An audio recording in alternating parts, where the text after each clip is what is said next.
दर्दनाक। दर्दनाक फ़ारसी ओरिजिन का लफ्ज़ है जिसके मायने हैं दुःख भरा हुआ, पैथेटिक, सॉरोफुल। जैसे कहते हैं कि उसकी ज़िंदगी की कहानी बहुत दर्दनाक है। दर्दनाक लफ्ज़ दर्द और नाक से मिलकर बना है।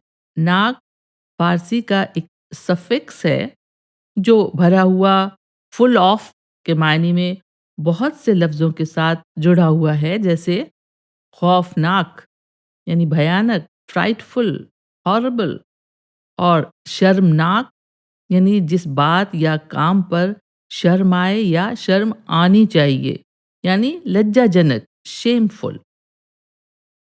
जैसे कहते हैं कि ये बहुत शर्मनाक बात है कि कुछ लोग अपने बूढ़े माँ-बाप की देखभाल नहीं करते। और दर्दमंद भी एक कंपाउंड वर्ड है जिसके मायने हैं कंपैशनेट, सिम्पैथेटिक, जो दूसरों का दर्द समझे और दर्दो गम बाँटे। और हमदर्द भी इसी मायने में इस्तेमाल होता है।